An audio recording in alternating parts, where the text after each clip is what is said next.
కనీస వేతనం 31,000, కనీస వేతనం 31,000.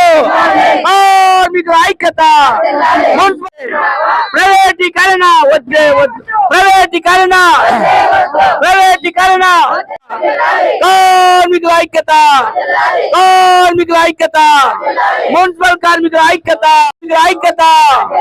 పర్మనెంట్ కార్మికులు 3 సంవత్సరాల డిఏలు, పర్మనెంట్ కార్మికులు 3 సంవత్సరాల డిఏలు, లీవ్ ఎంగేజ్మెంట్, అవుట్ సోర్సింగ్ కార్మికులు పర్మనెంట్, అదనపు కార్మికులను నియమించాలి, అదనంగా కార్మికులను, పట్టణానికి జనాభా తగ్గిన కార్మికులను నియమించాలి, జనాభా తగ్గిన కార్మికులను. కనీస వేతనం 31,000 ఇవ్వాలి, కనీస వేతనం 31,000 ఇవ్వాలి. అర్హులైన కాంట్రాక్ట్ కార్మికులను అందరినీ పర్మనెంట్ చేయాలి, అర్హులైన కార్మికులను అందరినీ పర్మనెంట్ చేయాలి, ఇవ్వాలి. అర్హులైన కార్మికులు పెండింగ్ లో ఉన్న 3 డిఏలు వెంటనే అర్హులైన కార్మికుల కార్మిక సంఖ్య వార్తిల్లాలి, కార్మికుల వార్తిల్లాలి, కార్మికుల ఐక్యత, వార్తిల్లాలి, కార్మికుల ఐక్యత. అవకాశం కొనసాగించాలి, అవకాశం కొనసాగించాలి, అవకాశం కొనసాగించాలి, అవకాశం కొనసాగించాలి. వద్దే వద్దు, మున్సిపల్ కార్మికులను ప్రైవేటీకరణ వద్దే వద్దు, అర్హులైన కార్మికులను, అర్హులైన కార్మికులను,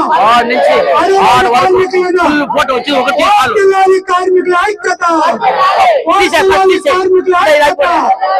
కనీస వేతనం 31,000, కనీస వేతనం 31,000 కార్మికులను వెంటనే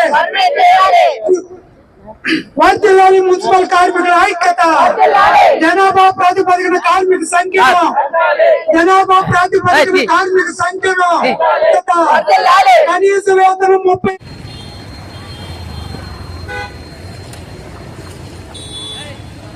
రాష్ట్ర వ్యాప్తంగా మున్సిపల్ కార్పొరేషన్లో పనిచేస్తున్నటువంటి పారిశుద్ధ్య ఇంజనీరింగ్ కార్మికుల సమస్యలు పరిష్కారం చేయాలని ప్రభుత్వాన్ని డిమాండ్ చేస్తూ జిల్లా కలెక్టర్ కార్యాలయాల వద్ద ధర్నా కార్యక్రమం నిర్వహించడం జరుగుతుంది.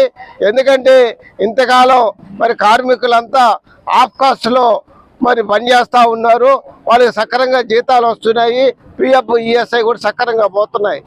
అదేవిధంగా ఈరోజు కూటమి ప్రభుత్వం వచ్చినాక, తెలుగుదేశం ప్రభుత్వం అధికారంలోకి వచ్చినాక మరి కార్మికులందరినీ ప్రైవేట్ ఏజెన్సీలకి అప్పచెప్పాలని మరి నిర్ణయించడం, కేబినెట్లో నిర్ణయించడం దురదృష్టకరం, ఖండిస్తున్నాం.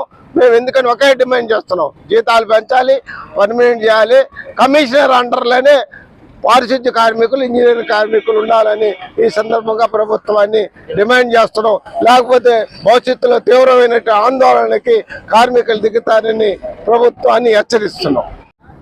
మున్సిపల్ కార్మికులు, పారిశుద్ధ్య విభాగం, ఇంజనీర్ విభాగం కార్మికులంతా కూడా వాళ్ళ సమస్యల పైన నిరసన కార్యక్రమం చేస్తున్న జరుగుతూ ఉంది. అందులో భాగంగానే చిత్తూరులో కూడా ఈ జిల్లాలో ఉన్నటువంటి మున్సిపాలిటీలో పనిచేసిన పారిశుద్ధ్య కార్మికులు, పర్మనెంట్, అవుట్ సోర్సింగ్ అందరూ కూడా ధర్నా నిర్వహిస్తున్నాం.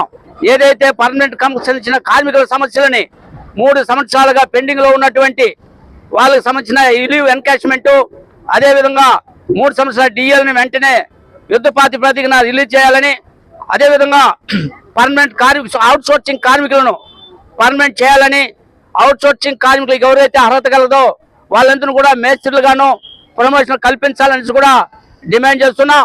తద్వారా ఈ యొక్క రాష్ట్రంలో ఉన్నటువంటి ఈ ప్రైవేటీకరణ ఏజెన్సీల ద్వారా ఇవ్వడాన్ని మానుకోవాలని, లేకపోతే పెద్ద ఎత్తున ఉద్యమం చేపడతామని కూడా ప్రభుత్వాన్ని హెచ్చరిస్తున్నాం. 4 మున్సిపాలిటీలో కార్పొరేషన్లో పనిచేసేటువంటి కార్మికుల యొక్క సమస్యలు పరిష్కరించాలని ఈ జిల్లాలో ఉన్నటువంటి ఎమ్మెల్యేలు మొత్తం మంది కూడా శాసనసభలో దీనిపైన చర్చలు జరపాలి. ఇప్పుడు జరిగే బడ్జెట్ సమావేశాల్లో కార్మిక సమస్యలపైన చర్చించి ఆప్కాస్ను కొనసాగించాలని ఈ సందర్భం మేము డిమాండ్ చేస్తున్నాం. అట్లా ఆప్కాస్ను మీరు తీసేయాలంటే ఖచ్చితంగా కార్మికులందరూ మున్సిపల్ వర్కర్స్గా కమిషన్ అండర్లోనే జీతాలు ఇచ్చి వాళ్ళకి న్యాయం చేయాలి. అదేవిధంగా ఆప్కాస్లు పట్టినటువంటి పిఎఫ్ ఈఎస్ఐకి సంబంధించి పూర్తి వివరాలు కూడా కార్మికులకు కూడా అందుబాటులో పెట్టాలని ఈ సందర్భంగా మేము డిమాండ్ చేస్తున్నాం.